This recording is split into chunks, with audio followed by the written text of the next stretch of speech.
Economic का quick revision कर लेते हैं, ठीक है। जिन्होंने बिल्कुल भी नहीं पढ़ा है उनके लिए तो बहुत हेल्पफुल हो जाएगा ये लेक्चर, और जो पढ़ चुके हैं तो उनके लिए जो है थोड़ा स्कोरिंग हो जाएगा, वो एग्जाम में एटलीस्ट कुछ मार्क्स स्कोर कर पाएंगे। मैंने सारे यूनिट्स तो उसमें नहीं लिए हैं, लेकिन इंपॉर्टेंट यूनिट्स है वो लिए हैं, और ये जो है एग्जाम में स्कोरेबल है, आप एग्जाम में इसको इस पे स्कोर कर सकते हो इजीली। तो चलो वीडियो स्टार्ट करता हूँ। वीडियो खत्म होने के बाद है ना, मैं डिस्क्रिप्शन में जो है नोट्स का लिंक और 2 क्वेश्चन पेपर मैंने बनाए हैं, वो उसका लिंक जो है मैं प्रोवाइड कर दूंगा, उसको भी सॉल्व करना। समझते हैं इंटरनेशनल ट्रेड। इंटरनेशनल ट्रेड का सिंपल मतलब होता है कि जब भी कोई कंट्रीज के बीच में गुड्स और सर्विसेज का एक्सचेंज होता है, तो उसी को जो है इंटरनेशनल ट्रेड बोलते हैं। मतलब यहाँ पर अगर इंडिया जो है यूएस को कुछ प्रोवाइड करेगा, यूएस जो है इंडिया को कुछ प्रोवाइड करेगा, तो ये जो है इसी को है इंटरनेशनल ट्रेड बोलते हैं, ठीक है। International trade equals to exchange of goods and services between two countries. अभी इंडिया है ना, वो जो है सऊदी गल्फ को जो है गुड्स प्रोवाइड करता है, वैसे फार्मास्यूटिकल्स, मेडिसिन से रिलेटेड, टेक्सटाइल और गारमेंट से रिलेटेड, और मशीनरी इक्विपमेंट, ये सारी जो है उसको प्रोवाइड करता है। तो इसको जो है एक्सपोर्ट बोलेंगे। इंडिया जो है गुड्स प्रोवाइड कर रहा है दूसरी कंट्री को, उसको एक्सपोर्ट बोलेंगे। ये इंटरनेशनल ट्रेड का पार्ट है। और इंडिया वही गल्फ से, जो वही सऊदी से जो है ऑयल लेता है, ऑयल, एलएनजी और फर्टिलाइजर, ये सारी चीजें जो है सऊदी से इंपोर्ट करता है, तो उसी को जो है इंपोर्ट बोलेंगे। तो ये दोनों चीजें जो है इंटरनेशनल ट्रेड का पार्ट है, ठीक है। इंटरनेशनल ट्रेड का सिंपल मतलब है एक्सचेंज बिटवीन कंट्री, गुड्स और सर्विसेज का एक्सचेंज होता है जब दो कंट्रीज के बीच में, उसको इंटरनेशनल ट्रेड बोलते हैं। इंटरनेशनल किसके जरिए हो सकता है? इंपोर्ट के जरिए, एक्सपोर्ट के जरिए, ठीक है। इससे फायदा क्या है? प्रोडक्शन और एम्प्लॉयमेंट, ये सारी चीजें बढ़ जाती है, और इकोनॉमिक सबसे बड़ी अपनी स्ट्रांग हो जाती है। जितना ज्यादा कंपनी ट्रेड करेगी इंटरनेशनल, उतना ही उसको पैसा आएगा, फॉरेन एक्सचेंज आएगा, तो उससे जो कंट्री की इकोनॉमिक ऊपर जाएगी, ठीक है। Meaning of international trade. तो international trade mean exchange of goods and services between countries. It includes export and import. The main aim of international trade is to increase gains from trade and improve standard of living. Standard of living कैसे बढ़ेगा? क्योंकि बड़ी बड़ी जो countries है, अगर वहां पर कुछ एक स्पेशल प्रोडक्ट जो है वो बनाती है, अपनी कंट्रीज में वो प्रोडक्ट नहीं बनता है, तो अपन वहां से लेंगे तो इसका अपने को ही फायदा है। जैसे आईफोन हो गया, तो इसीलिए ये सारी चीजें जो है स्टैंडर्ड ऑफ लिविंग अपना बढ़ाती है। इंटरनेशनल ट्रेड में क्या क्या हो सकता है? दूसरी कंट्री इन्वॉल्व होती है, ट्रांसपोर्टेशन कॉस्ट उसका हायर होता है, ऑब्वियस सी बात है। जो शिपमेंट है वो बहुत ज्यादा, जैसे अभी स्ट्रेट ऑफ हॉर्मुज बंद होने की वजह से वहां पर जो शिप फंसे हैं, अभी उनको कितना कॉस्ट बियर करना पड़ा होगा, तो ये सारी चीजें उसमें हैं, ठीक है। फिर एक सिंपल डेफिनेशन है कि international trade refers to economic interaction among nations involving exchange of goods and services through export and import. ये जो है पढ़ लेना सारी चीजें, ये एमसीक्यूज में काम आती है, और मैंने यहाँ एंड में एमसीक्यूज भी दिया है, वो पढ़ते हुए जाना ताकि एग्जाम में थोड़ा हेल्प हो जाए। तो ये बेनिफिट्स ऑफ इंटरनेशनल ट्रेड की वैरायटी ऑफ गुड्स मिलता है, जैसे मैंने बताया हम आईफोन ले सकते हैं अदर कंट्री से, और बहुत सारी चीजें जो है इम्पोर्ट करते हैं जो हमारी कंट्री में नहीं बनती है, तो उसका फायदा है। रिसोर्सेज का हम प्रॉपरली यूज कर सकते हैं, प्रोडक्शन एफिशिएंसी बढ़ा सकते हैं, एम्प्लॉयमेंट तो जनरेट होगा ही होगा, और क्वालिटी प्रोडक्ट भी हमें मिल सकता है। फॉर एग्जाम्पल हमारी कंट्री में अगर कुछ चीप क्वालिटी के प्रोडक्ट बन पा रहे हैं, हमारे पास वो टेक्नोलॉजी नहीं है, तो हम अदर कंट्रीज के वो क्वालिटी प्रोडक्ट ले सकते हैं। कमर्शियल पॉलिसी से, कमर्शियल पॉलिसी को ट्रेड पॉलिसी भी बोलते हैं। तो कमर्शियल पॉलिसी का सिंपल मतलब होता है गवर्नमेंट की वो पॉलिसी जो इंटरनेशनल ट्रेड को कंट्रोल करती है, ठीक है, जो इंटरनेशनल ट्रेड को कंट्रोल करती है। इसमें rules, regulation, tariffs, Kota's, restriction, ये सारी चीजें इंक्लूड होती है। ये सिंपल वर्ड्स में बोले तो कमर्शियल पॉलिसी है, जो उसका मेन ऑब्जेक्टिव है, जो मेन एम होता है कि कंट्री के ट्रेड को स्ट्रांग बनाना और डोमेस्टिक इंडस्ट्री को सपोर्ट करना, इसीलिए कमर्शियल ट्रेड पॉलिसी बनती है।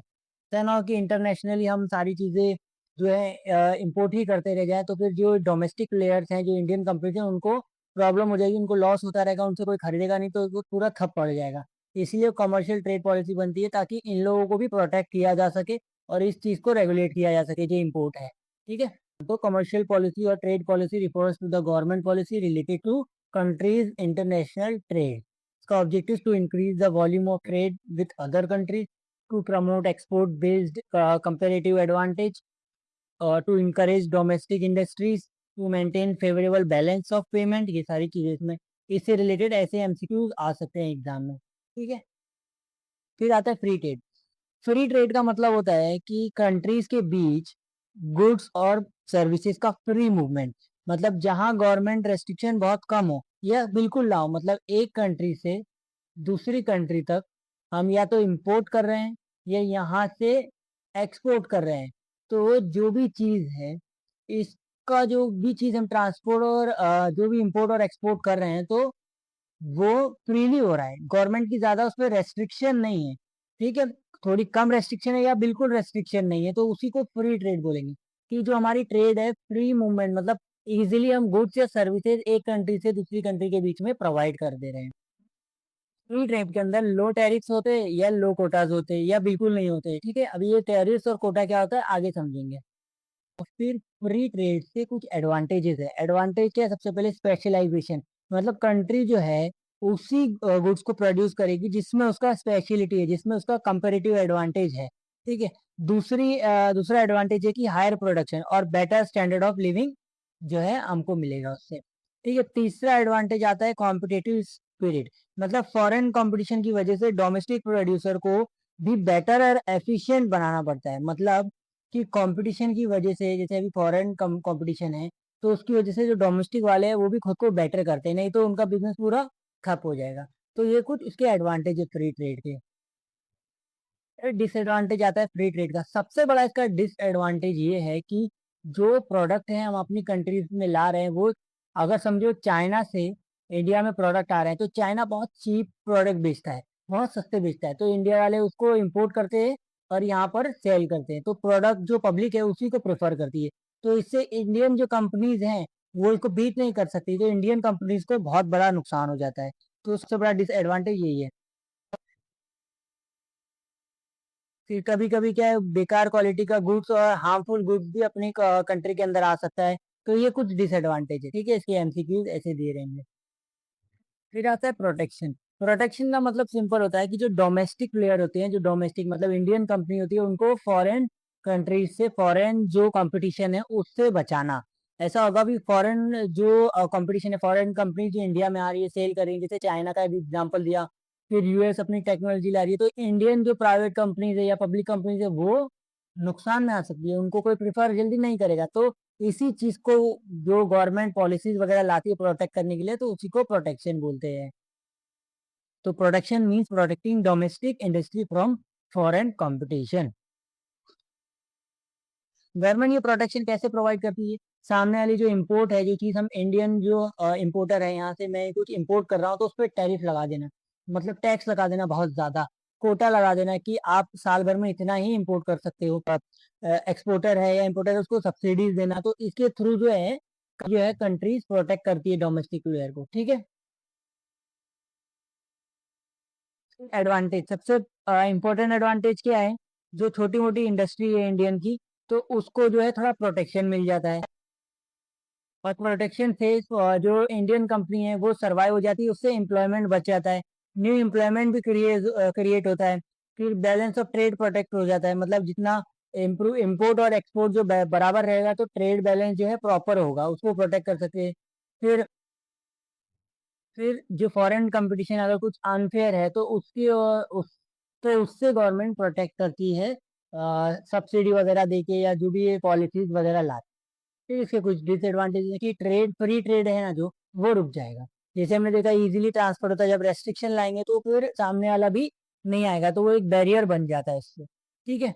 वैसे ही और भी इसमें डिसएडवांटेज है, एक बार पढ़ लेना एकदम, तो आपको ऑब्जेक्टिव में काम आएंगे या शॉर्ट नोट्स में काम आ सकते हैं। फिर आता है टैरिफ, ये सबसे इंपॉर्टेंट है। टैरिफ का मतलब होता है जो इम्पोर्ट या तो फिर एक्सपोर्ट करे हुए गुड्स हैं या सर्विसेज हैं, उसके ऊपर लगाया हुआ टैक्स, उसके ऊपर लगाया हुआ टैक्स, उसे ही टैरिफ बोलते हैं। ठीक है, मोस्टली गवर्नमेंट इंपोर्ट टैरिफ लगाती है ताकि डोमेस्टिक इंडस्ट्रीज को प्रोटेक्शन हो, जैसे हमने अभी इससे पहले पढ़ा। तो टैरिफ में भी इम्पोज ऑन इम्पोर्ट्स और export. Import tariff are more common because government use them to protect domestic industry. फिर कुछ टाइप्स के टैरिफ होते हैं। सबसे पहले स्पेसिफिक टैरिफ, मतलब ये फिक्स अमाउंट होता है जो प्रोडक्ट पे लग जाता है, भले ही उसका प्रोडक्ट का प्राइस कितना भी हो, इतना फिक्स अमाउंट ही लगेगा। फिर आता है ad valorem tariff. Ad valorem tariff में क्या होता है कि गुड्स की जो वैल्यू होती है उसके हिसाब से टैरिफ निकलता है। जैसे गुड्स अगर उसकी वैल्यू 500 रुपया उसका है, तो उसके हिसाब से 10% मान लिया, अगर लगा दिया गवर्नमेंट ने, तो 50 रुपया निकलेगा। ठीक है। फिर आता है कंपाउंड टैरिफ। कंपाउंड टैरिफ में जो ये स्पेसिफिक टैरिफ और एड वैलोरम टैरिफ है, इन दोनों को मिला के कंबाइन करके लगाया जाता है। जैसे अभी एक कोई प्रोडक्ट है, उस पर बोल दिया गया कि भाई 50 रुपया फिक्स टैरिफ लगेगा ही लगेगा, बाकी जो है वैल्यू के हिसाब से लगेगा, तो उसी को कंपाउंड टैरिफ बोलते हैं।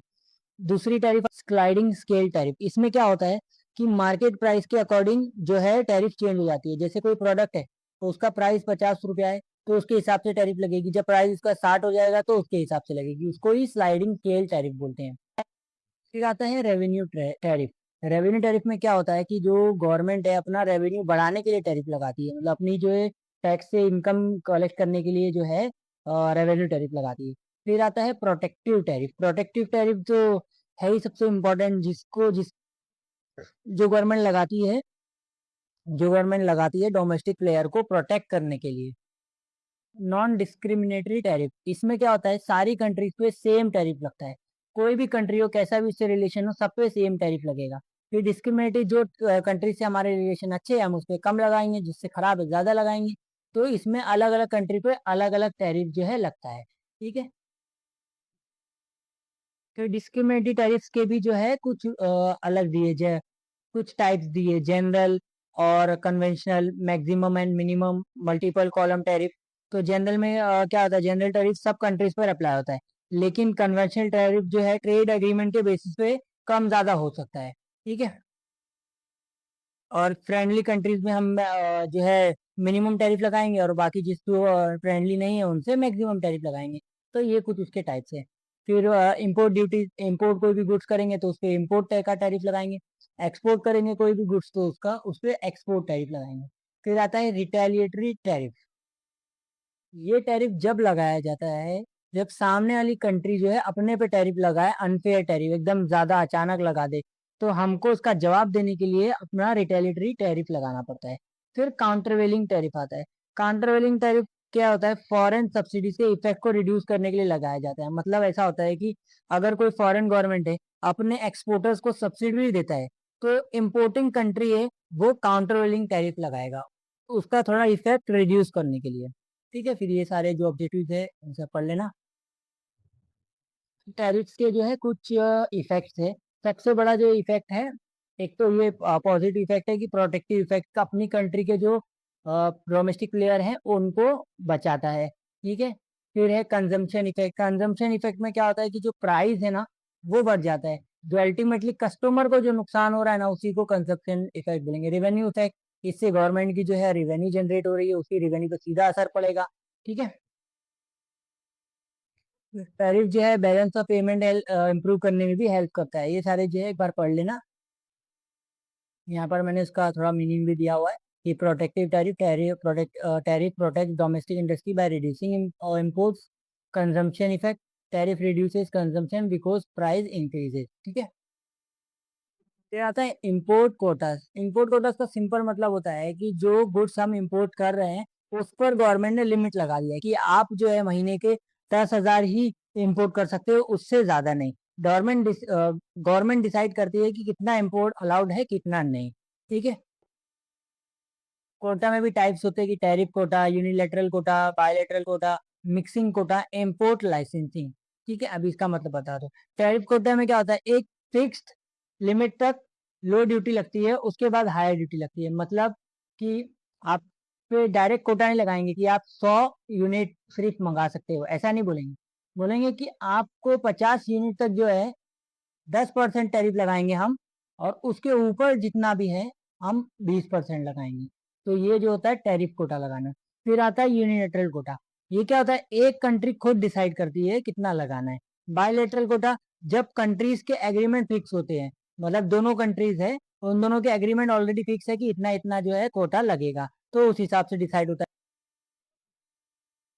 Sir mixing quota, mixing quota में क्या है, मिक्स करके जो है कोटा लगा दिया कि जैसे आपको जो है कुछ अमाउंट ऑफ जो रॉ मटेरियल है वो खुद का यूज करना पड़ेगा। मतलब आपने कोई गुड्स जो है इंपोर्ट किया अपनी कंट्री में, अब उस पर कुछ काम अपना इंडिया में भी करना पड़ेगा आपको, उसका रॉ मटेरियल जो है इंडिया में भी यूज करना पड़ेगा। ऐसा नहीं है कि 100% इम्पोर्ट कर रहे हो। ठीक है। इम्पोर्ट लाइसेंसिंग, इसमें क्या होता है, इम्पोर्टर को गवर्नमेंट से लाइसेंस लेना पड़ता है चीजें इंपोर्ट करने के लिए। ठीक है। ये देखो यहाँ पर सारी चीजें दी हुई हैं। तो इफेक्ट्स ऑफ कोटा, सबसे बड़ा इफेक्ट क्या होता है इसका, जो इम्पोर्ट है ना वो कम हो जाता है। है ना, इम्पोर्ट कम हो जाता है, गवर्नमेंट पर रेस्ट्रिक्शन लगा देती है तो इम्पोर्ट ऑटोमेटिकली जो है कम हो जाएगा। सप्लाई कम होने की वजह से प्राइस बढ़ जाती है, फिर कंट्री में जब इम्पोर्ट कम होगा उस चीज़ का लिमिटेड, जैसे डाला कि कंपनी में भाई आते 1 लाख इकोनॉमी आएंगे, ठीक है, तो अब 1 लाख के बाद वो लोग मंगा देते हैं, उसकी जो डिमांड रहेगी वो बढ़ जाएगी, लेकिन सप्लाई जो है वो है नहीं, तो उसकी वजह से प्राइस पे इफेक्ट ऑटोमेटिकली आएगा। और प्रोडक्टिव इफेक्ट हो तो डोमेस्टिक प्लेयर को जो है प्रोटेक्ट करेगा, वो तो है ही। कंजम्पशन का मतलब अल्टीमेटली जो है कंज्यूमर को ही सारा झेलना पड़ता है चीजें, ठीक है। फिर आता है नॉन टैरिफ बैरियर। अभी कंट्री जो है डोमेस्टिक प्लेयर को प्रोटेक्ट करने के लिए टैरिफ्स लगाती है, ये तो आपने देखा अलग अलग टाइप की, लेकिन टैरिफ्स के अलावा भी कुछ रेस्ट्रिक्शन लगाती है प्रोटेक्ट करने के लिए, तो उसको जो है नॉन टैरिफ बैरियर्स बोलेंगे। अब उसके कुछ टाइप्स है वो देख लेते हैं। सबसे पहला है कि वॉलेंट्री एक्सपोर्ट रिस्ट्रेंट्स, वीईआर। वीईआर में क्या होता है, एक्सपोर्टिंग कंट्री जो है ना वो खुद अपने एक्सपोर्ट को लिमिट कर देती है। मतलब ये जो अपनी कंट्री जैसे इंडिया, यहाँ से कोई चीजें एक्सपोर्ट हो रही हैं तो इंडिया ने खुद ही रेस्ट्रिक्शन लगा दिया कि जो हम एक्सपोर्ट है वो कम करेंगे अब। ये यूजुअली कब होता है, जब अदर कंट्री जो है सामने इंपोर्टिंग कंट्री है जहाँ से हम इंपोर्ट कर रहे हैं, तो वहां से कुछ प्रेशर आता है, ठीक है। फिर आता है काउंटरवेलिंग ड्यूटी। काउंटरवेलिंग ड्यूटी क्या होता है, जब फॉरेन सब्सिडीज का इफेक्ट कम करने के लिए हम अपना कुछ ड्यूटी लगाते हैं। मतलब ऐसा होता है जो फॉरेन कंट्री है वो अपने एक्सपोर्टर को बोलती है कि आप जितना एक्सपोर्ट करेंगे हम लोग उसको आपका सब्सिडी देंगे, तो ये लोग बहुत एक्सपोर्ट करेंगे, फिर अपनी कंट्री में बहुत सारी चीजें आएंगी, तो इसीलिए अपनी गवर्नमेंट जो है काउंटर वेलिंग ड्यूटी लगाती है ताकि उसका जो इफेक्ट है वो कम हो जाए, ठीक है। फिर तीसरा आता है anti dumping duty. Anti dumping duty में क्या होता है कि चीप फॉरेन प्रोडक्शन है जो उसको रोकने के लिए लगाई जाती है। मतलब जब कोई कंट्री गुड्स को बहुत कम प्राइस पे एक्सपोर्ट करती है तो डोमेस्टिक इंडस्ट्री को नुकसान ना हो, इसीलिए जो है हम एंटी डंपिंग ड्यूटी लगाते हैं। मतलब चाइना जो है अगर इंडिया में प्रोडक्ट दे रहा है तो बहुत ज्यादा सस्ते यहाँ पर बेचता है, तो यहाँ के जो इम्पोर्टर है उस प्रोडक्ट को यहाँ ला के बाद में इंडिया में बेचते हैं सस्ते में, तो इससे जो इंडियन कंपनीज हैं उनको बहुत नुकसान होता है। तो इसीलिए इस प्राइस को थोड़ा ठीक करने के लिए एंटी डंपिंग ड्यूटी लगती है, ठीक है। फिर आता है टेक्निकल एडमिनिस्ट्रेटिव रेगुलेशन, ठीक है। इसमें सेफ्टी स्टैंडर्ड, क्वालिटी स्टैंडर्ड या लेबलिंग, ये सारे हेल्थ से रिलेटेड सारे रूल्स एंड रेगुलेशंस होते हैं कि उसको फॉलो करेंगे तभी आप यहाँ पर इस कंट्री में एक्सपोर्ट कर सकते हो। फिर प्रिफरेंशियल गवर्नमेंट प्रोक्योरमेंट पॉलिसी, ठीक है। इसमें क्या होता है, गवर्नमेंट अपनी परचेज के लिए डोमेस्टिक प्रोड्यूसर को प्रेफरेंस करती है। मतलब जो गवर्नमेंट है अपने प्रोडक्ट को, अपने यहाँ पर कुछ प्रोडक्ट उसको अगर खरीदना है, ठीक है, उसको खुद कुछ परचेज करना है, तो वो अपने डोमेस्टिक प्लेयर को, डोमेस्टिक प्रोड्यूसर को भी प्रेफर करेगी, बाहर से नहीं लेगी। फिर local content requirement. Local content requirement में क्या था, प्रोड्यूसर को कुछ अमाउंट जो है अपने लोकल, अपने खुद के रॉ मटेरियल में यूज करना पड़ता है। जैसे जैसे उसने यहाँ से मोबाइल जो है एक्सपोर्ट किया है, तो वो 100% चीजें नहीं कर सकता, उसको कुछ रॉ मटेरियल अपना भी यूज करना पड़ेगा, कुछ चीजें, ठीक है। फिर आता है एक्सपोर्ट सब्सिडी। एक्सपोर्ट सब्सिडी में क्या होता है कि जो गवर्नमेंट है एक्सपोर्टर को फाइनेंशियली सपोर्ट देती है कि आप जितना ज्यादा सपोर्ट एक्सपोर्ट करेंगे उतना आपको हम बेनिफिट देंगे, उतना आप पे ड्यूटी कम लगेगी, ठीक है। तो इतना समझ में आया होगा नॉन टैरिफ, तो ये सारे उसकी जो है नॉन टैरिफ की लिस्ट है, इसमें एमसीक्यूज है, ठीक है। ये यहाँ पर खत्म होता है। Balance of payment. Balance of payment का क्या मतलब होता है कि ये जब एक कंट्री दूसरे कंट्री को कितना पैसा पे किया है, दूसरी कंट्री से कितना पैसा अपने को मिला है, तो ये जो ट्रांजैक्शन हुआ है इसी को बैलेंस ऑफ पेमेंट बोलते हैं, ठीक है। तो मतलब बैलेंस ऑफ पेमेंट का मतलब है कि एक कंट्री और बाकी दुनिया के बीच में होने वाले सभी इकोनॉमिक ट्रांजैक्शन का रिकॉर्ड रखना, ठीक है, उसी को बैलेंस ऑफ पेमेंट बोलते हैं। इसमें गुड्स और सर्विसेज या कैपिटल से रिलेटेड जितने भी रिसीट हुए, जितने भी इंडिया में आया, जितना भी पेमेंट हुआ उसका रिकॉर्ड लिया जाता है। According to IMF, BOP is a statistical statement showing economic transaction of a country with the rest of the world. BOP का क्या मतलब होता है, जिसमें सारे इकोनॉमिक ट्रांजेक्शन रिकॉर्ड हुए जाते हैं कि कंट्री ने को कितना रिसीट हुआ, कंट्री ने कितना पेमेंट किया, ठीक है। फिर इसके कुछ फीचर्स दिए गए यहाँ पे। It is a systematic record of all transaction, it includes goods services capital transaction, it is based on double entry accounting, every transaction has a credit and debit entry. मतलब एक टाइप का पूरा account ही होता है, लेकिन इसमें देश का अकाउंट है, कोई कंपनी का अकाउंट नहीं है, ठीक है। सी यहाँ पर कुछ एमसीक्यू भी है इससे रिलेटेड कि बैलेंस ऑफ पेमेंट है 4 पार्ट में डिवाइड होता है, 4 पार्ट में। सबसे पहले जो है करंट अकाउंट, कैपिटल अकाउंट, फिर एरर्स एंड ओमिशन, फिर official reserve account. Current account में क्या होता है, ये सारे ट्रांजेक्शन जो है गुड्स सर्विस और इनकम वगैरह से रिलेटेड इसमें रिकॉर्ड होते हैं, ठीक है। और करंट अकाउंट की कुछ 3 पार्ट्स होते हैं।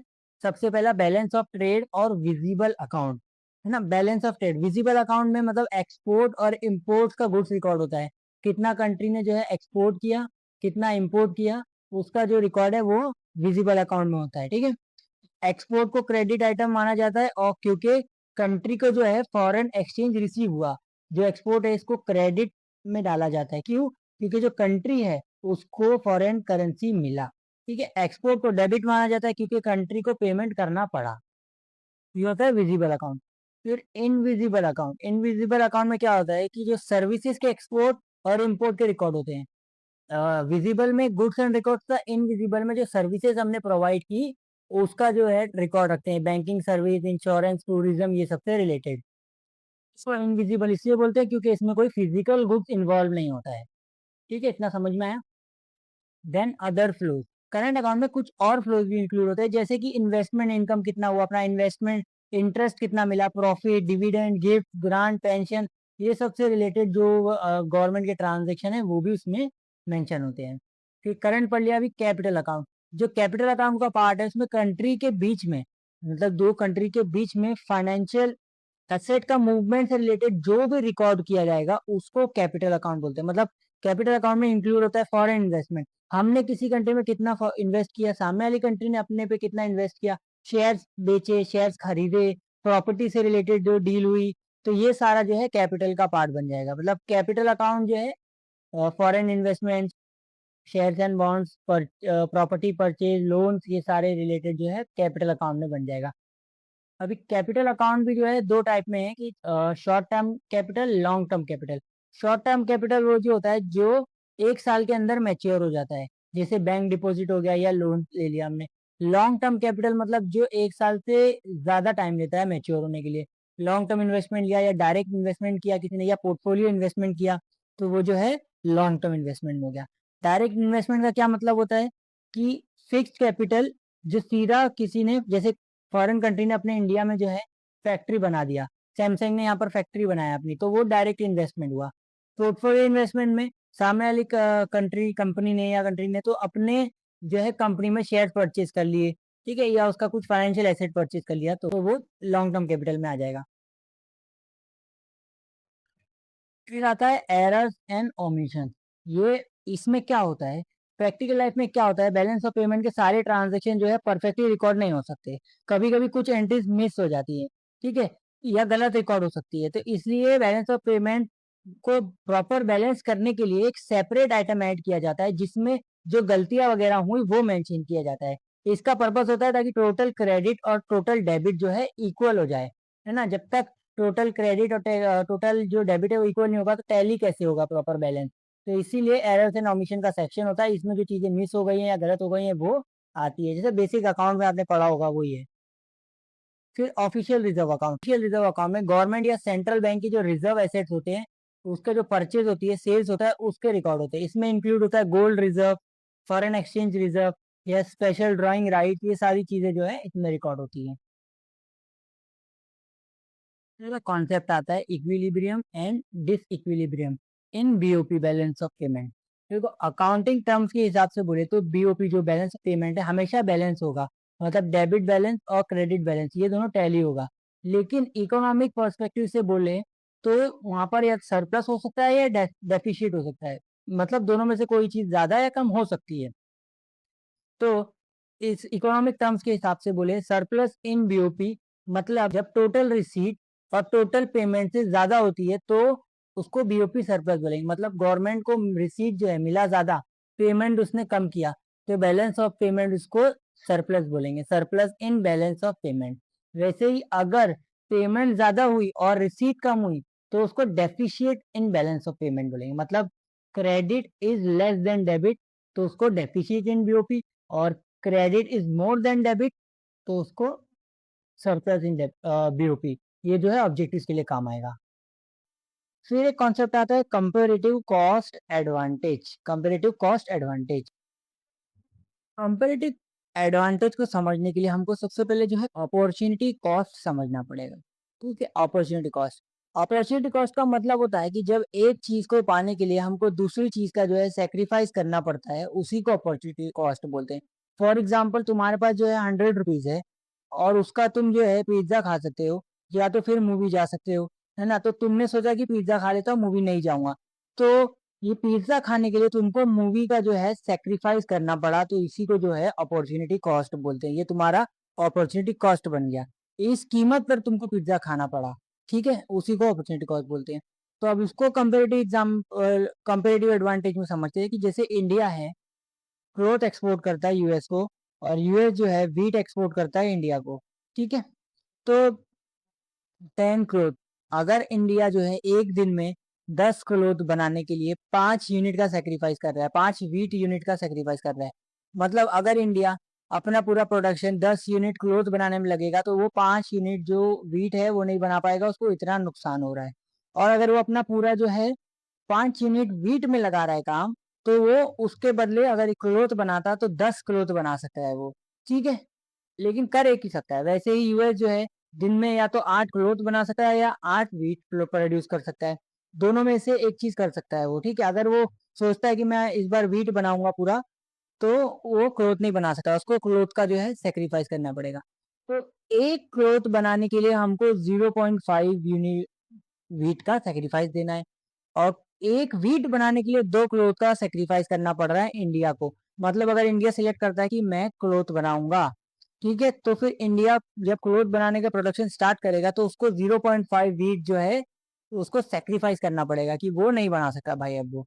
वैसे ही यूएस जो है वो बराबर है, अगर एक क्लोथ बनाएगा तो 1 वीट का सेक्रीफाइस करना पड़ेगा, 1 वीट बनाएगा तो 1 क्लोथ का सेक्रीफाइस करना पड़ेगा। तो इसका कंक्लूजन ये निकल के आ रहा है कि India should produce and export cloth, USA should produce and export wheat. मतलब इंडिया जो है उसको क्लोथ बनाना चाहिए, क्योंकि वो एक क्लोथ से बहुत कम अपॉर्चुनिटी कॉस्ट बेयर करना पड़ रहा है इसको। मतलब अगर वो वीट सिलेक्ट करेगा तो उसको 2 क्लोथ का नुकसान होगा डे पे।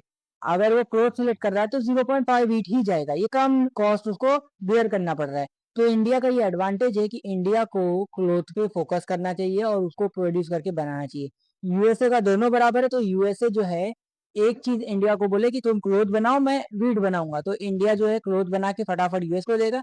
यूएस तो दोनों सेम ही है, तो वीट बना के इंडिया को देगा। तो इंडिया के पास कंपेरेटिव एडवांटेज है यूएस से, किसमें? क्लोथ में। यूएस के पास कंपेरेटिव एडवांटेज है किसमें? वीट में, ठीक है। अब इतना समझ में आया होगा। Yeah, comparative cost advantage means country should produce and export those goods which can produce at lower opportunity cost। जो हमने देखा 0.5 वीट सेक्रीफाइस करना पड़ रहा था इंडिया को, वो, ठीक है। फिर एग्जांपल ये दिया, कंट्री ये प्रोड्यूस करती है क्लोथ, जो मैंने अभी एग्जांपल आपको पढ़ाया। इस तरीके से एमसीक्यू पूछ सकता है। तो ये कंपैरेटिव एडवांटेज की जो थियोरी है वो हमको रिकार्डो भैया ने दी है, डेविड रिकार्डो। ऑब्जेक्टिव्स के लिए याद रखना।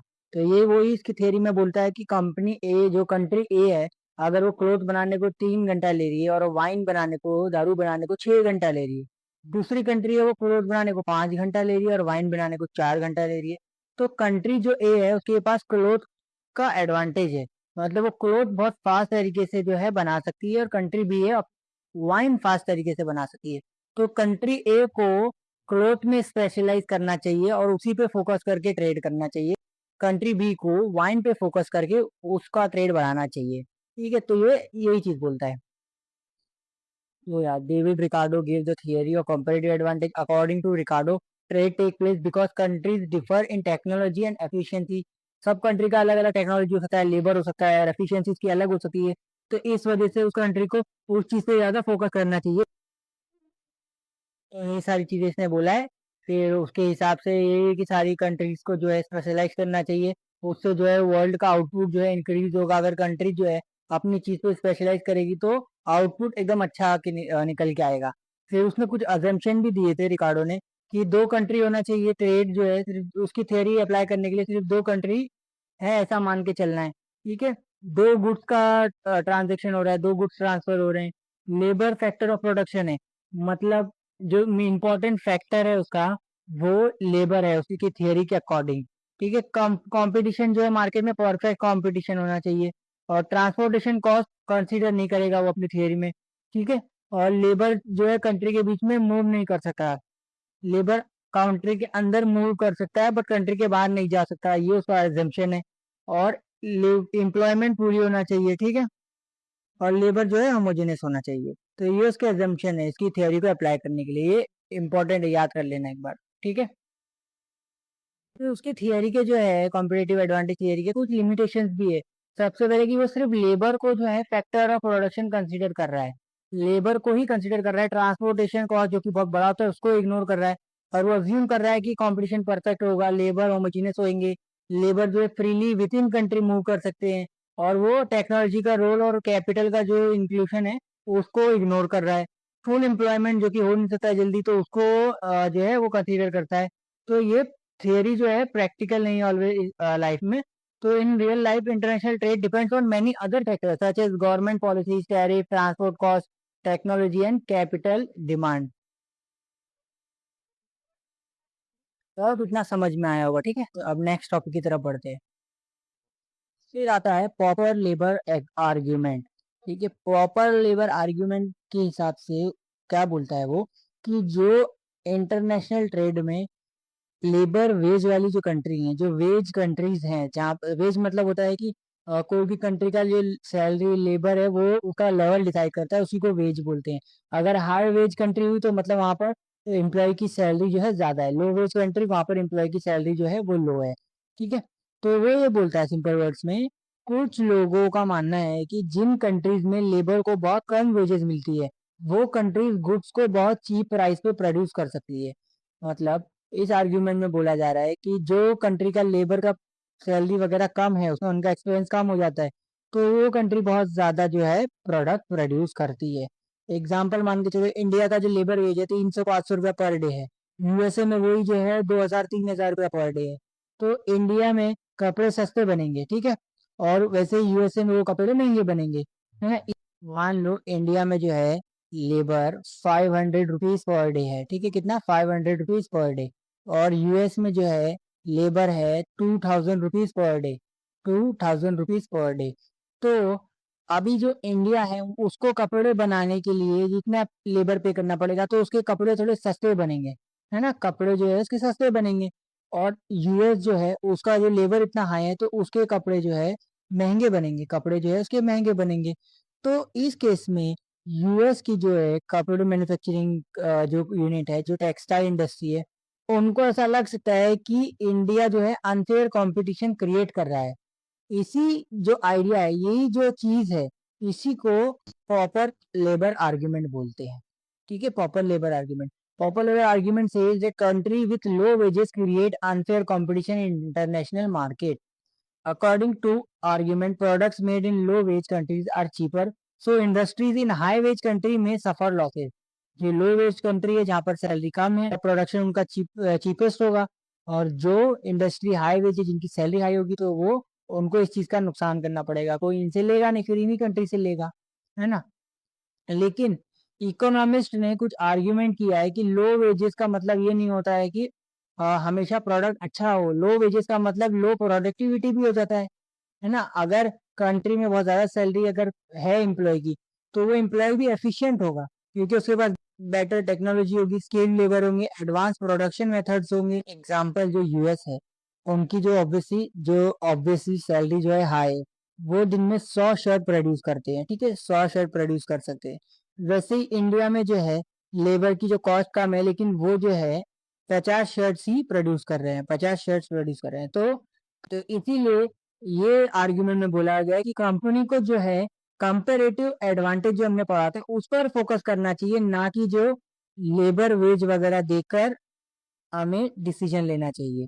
ठीक है, जो वेज डिफरेंस है उससे डिसाइड नहीं करना चाहिए, हमें कंपेरेटिव एडवांटेज के हिसाब से सोचना पड़ेगा।